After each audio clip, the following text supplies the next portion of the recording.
मैं अलका ठाकुर हूं और आप सभी का अलका मेडिकल क्लासेस में स्वागत है। आज हम स्टार्ट करने वाले हैं मेल रिप्रोडक्टिव सिस्टम को। इससे पहले वाले वीडियोस में हमने फीमेल रिप्रोडक्टिव सिस्टम को अच्छे से डिस्कस कर लिया है, अच्छे से एक्सप्लेन मैंने किया है। अगर आपको फीमेल रिप्रोडक्टिव सिस्टम के वीडियो देखने हैं, समझने हैं, तो आप जा करके देख सकते हैं, जिससे आपको काफ़ी ज़्यादा हेल्प मिलेगी। ठीक है, तो आज का जो हमारा टॉपिक है वो है male reproductive system. Male reproductive system में आज हम मेनली डिस्कस किसको करेंगे? स्क्रोटम के बारे में। मेल रिप्रोडक्टिव सिस्टम बहुत ही ज़्यादा बड़ा चैप्टर है एक, जिसमें बहुत सारे टॉपिक्स आते हैं। जो आप डायग्राम देख रहे हैं ये मेल रिप्रोडक्टिव सिस्टम्स के डायग्राम है। ठीक है, मेल रिप्रोडक्टिव सिस्टम में बहुत सारे स्ट्रक्चर्स हैं जिसको एक ही लेक्चर में कवर करना बहुत ज़्यादा डिफिकल्ट है। तो आज हम छोटे टॉपिक से स्टार्ट करेंगे, मीन्स सिर्फ स्क्रोटम, जो कि ये वाले स्ट्रक्चर आप देख रहे हैं, ये जो बाहर पाउच लाइक स्ट्रक्चर है, इसको हम स्क्रोटम बोलते हैं। तो स्क्रोटम को हम देखेंगे। सबसे पहले हम ये जान लें मेल रिप्रोडक्टिव सिस्टम आखिर क्या होता है। मेल रिप्रोडक्टिव सिस्टम का मतलब होता है कि ये मेल में पाई जाने वाली सिस्टम है, मीन्स ये पूरी जो सिस्टम बनाती है, जो रिप्रोडक्शन करती है मेल में जो रिप्रोडक्टिव पार्ट्स है, ये पूरे सभी पार्ट्स मिल करके एक सिस्टम बनाते हैं, जिसको हम मेल रिप्रोडक्टिव सिस्टम बोलते हैं। और मेनली इसके क्या फंक्शंस हैं? ये प्रोडक्शन करते हैं, मैचुरेशन होती है इसमें, और स्टोरेज होती है स्पर्मेटोजोआ की। स्पर्मेटोजोआ क्या है? Spermatozoa means sperm. अगर बहुत सारे स्पर्म साथ में होंगे तो हम उसको क्या बोलेंगे?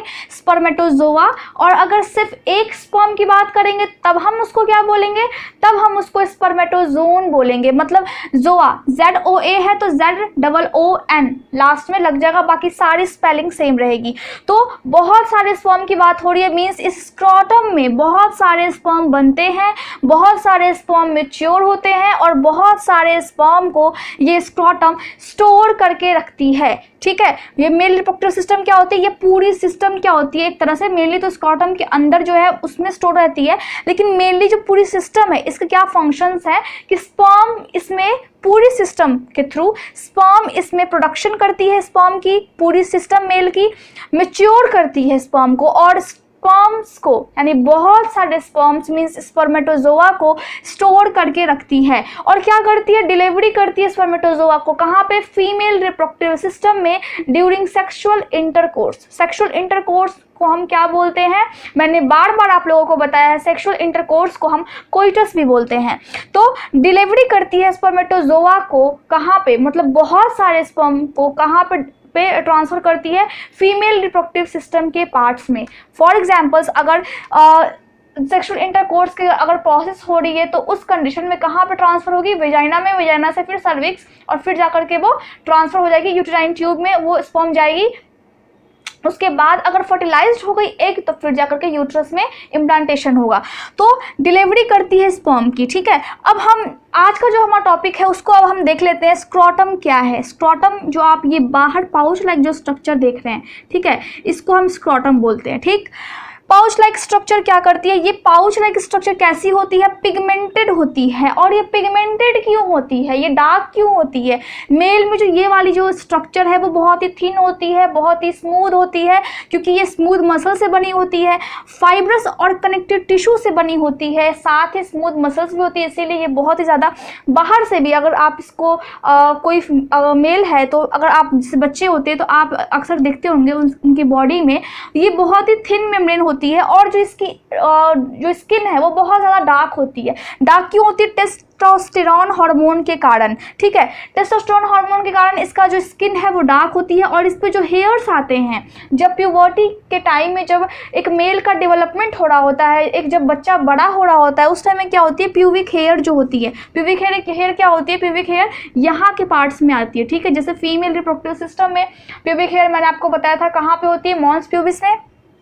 सेम उसी टाइप में स्क्रोटम पे भी प्यूबिक हेयर्स आते हैं, एब्डोमेन कैविटी के जस्ट नीचे भी आते हैं, और उसके बाद स्क्रोटम के ऊपर भी आते हैं। ठीक है, स्क्रोटम के ऊपर भी आते हैं प्यूबिक हेयर। तो किस हार्मोन के कारण? टेस्टोस्टेरोन हार्मोन के सिक्रीट होने के कारण। ये एक सेक्स हार्मोन है। ठीक है, उसके बाद हम देखते हैं कि ये दो कंपार्टमेंट्स में डिवाइड रहती है, मीन्स स्क्रोटम ही एक ही पाउच लाइक स्ट्रक्चर होती है, लेकिन दो कंपार्टमेंट्स में डिवाइड हो जाती है, और दोनों कंपार्टमेंट्स एक टेस्टिस को कंटेन करती है। मीन्स ये जो आप ग्रीन वाले पोर्शन को देख रहे हैं जो मैंने ग्रीन कलर से कर रखा है, इसको हम टेस्टिस बोलते हैं। ठीक है, ये स्मॉल सर्कुलर शेप की होती है जैसा कि आप देख रहे हैं, लेकिन ये एक ही पाउच में 2 टेस्टिस होती है। ठीक है, ये एक्चुअली इसका जो कलर होता है वो ग्रीन नहीं होता है, मैंने जस्ट समझाने के लिए ये ग्रीन कलर किया है ताकि आपको दिख जाए। तो एक ही स्क्रॉटम क्या करती है, 2 टेस्टिस को कंटेन करती है और इसी के बीच में एक कंपार्टमेंट्स होती है, दोनों कंपार्टमेंट्स एक एक टेस्टिस को कंटेन करती है। ठीक है, अब ये जो स्क्रॉटम है, अभी हम टेस्टिस की बात नहीं कर रहे हैं, कंफ्यूज नहीं होना है, अभी हम सिर्फ स्क्रॉटम की बात कर रहे हैं जो कि पाउच लाइक स्ट्रक्चर है। ठीक है, तो ये जो स्क्रॉटम है वो क्या होती है, वो टाइट हो जाती है। टाइट कब होती है, अगर इजेक्शन होता है। इजेक्शन का मतलब अगर सेक्सुअल इंटरकोर्स के दौरान अगर स्पर्म का पेनिस से, ये पेनिस है तो पेनिस से अगर बहुत सारे सीमेन बाहर निकलते हैं। सीमेन का क्या मतलब होता है, सीमेन का मतलब होता है उसमें वाटर होती है, एक थिक लाइक सब्सटेंसेस होती है, वाटर होती है, उसमें प्लाज्मा होती है।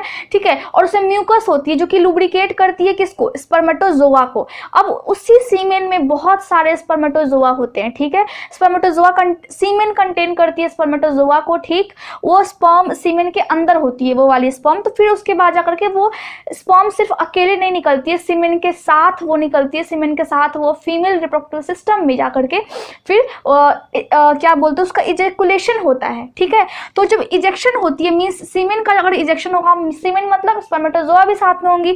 जब एक थिक सब्सटेंस है जिसमें स्पर्मेटोजोआ मौजूद है, जब उसका इजेक्शन होगा तो उस टाइम में ये स्क्रॉटम टाइट हो जाती है। ठीक है, और अगर विंटर का मौसम है, ठीक है, ठंड अगर लगती है तो उस टाइम में ये स्क्रॉटम टाइट हो जाती है। ठीक है, तो इस तरह से हम देखते हैं कि किस तरह से ये पाउच लाइक स्ट्रक्चर कैसे कंटेन करती है टेस्टिस को। इसके अलावा ये ऊपर में एपिडिडाइमिस है, इसको भी कंटेन करके रखती है। ये जो मेल रिप्रोडक्टिव सिस्टम के जो पार्ट्स है, इसको मैंने साइड व्यू से बनाया है। ठीक है, डायग्राम से, मैंने फ्रंट व्यू से नहीं बनाया, ये साइड व्यू से। अगर हम साइड से देखेंगे तो कुछ इस टाइप का दिखेगा। अब मैं स्ट्रक्चर को आपको थोड़ा थोड़ा बता देती हूँ। ये जो आपकी ये है ग्लैंस पेनिस, ये आपकी पाउच लाइक स्ट्रक्चर है स्क्रॉटम। ये प्यूबिक सिंपेसाइसिस, सिंपेसाइसिस क्या होती है, ये कार्टिलेज की बनी होती है। ठीक है, जो पेल्विक कैविटी में जो पीछे की तरफ इस तरह यहाँ पे छोटी सी बनी होती है, क्योंकि साइड व्यू है तो ये इस साइड आ गई है। ठीक है, तो यहाँ पे छोटी सी बनी होती है, ये कार्टिलेज की बनी होती है। उसके बाद ये जो ग्रीन वाली पोर्शन है उसको हम बोलते हैं टेस्टिस, जो मैंने आपको अभी बताया है। ये वाली पोर्शन है ये एनस। टेस्टिस और एनस की डिस्टेंस देख लीजिए, फीमेल में बहुत ज़्यादा कम थी और मेल में थोड़ी सी इसमें डिस्टेंस ज़्यादा है। ये हुई आपकी इसके ऊपर एपिडिडाइमिस और ये आपकी हुई प्रोस्टेट ग्लैंड। ठीक है, ये आपकी हुई यूरिनरी ब्लैडर। ये जो लेयर है ये पेरिटोनियम, ये सैक्रम। सैक्रम क्या होती है, पेल्विक कैविटी में पीछे वाले बोन्स को मीन्स नीचे वाले बोन्स, सबसे लास्ट वाले बोन्स को हम क्या बोलते हैं, कॉक्सिक्स। उसके ऊपर वाले बोन्स को हम बोलते हैं सैक्रम। तो क्योंकि साइड व्यू है इसीलिए ये इस साइड से ये सैक्रम। ठीक है, तो मैंने आपको एक्सप्लेन कर दिया है स्क्रॉटम के बारे में। स्क्रॉटम के बारे में और ज़्यादा डिटेल से जानना उतना ज़्यादा इंपॉर्टेंट नहीं है, जितनी आपको एग्जामिनेशन में पूछी जाएगी मैंने आपको उतना बता दिया है। क्योंकि वीडियो बहुत ज़्यादा लंबा हो जाता है, इसीलिए मैंने आज सबसे स्मॉल टॉपिक मीन्स स्क्रॉटम को सेलेक्ट किया था आपको बताने के लिए। Thank you so much for watching my video. अगर आपको अच्छा लगा हो तो आप इसे लाइक, शेयर और सब्सक्राइब ज़रूर करें। Thank you so much. अगर कोई आपको डाउट हो तो आप कॉमेंट करके ज़रूर बताएं।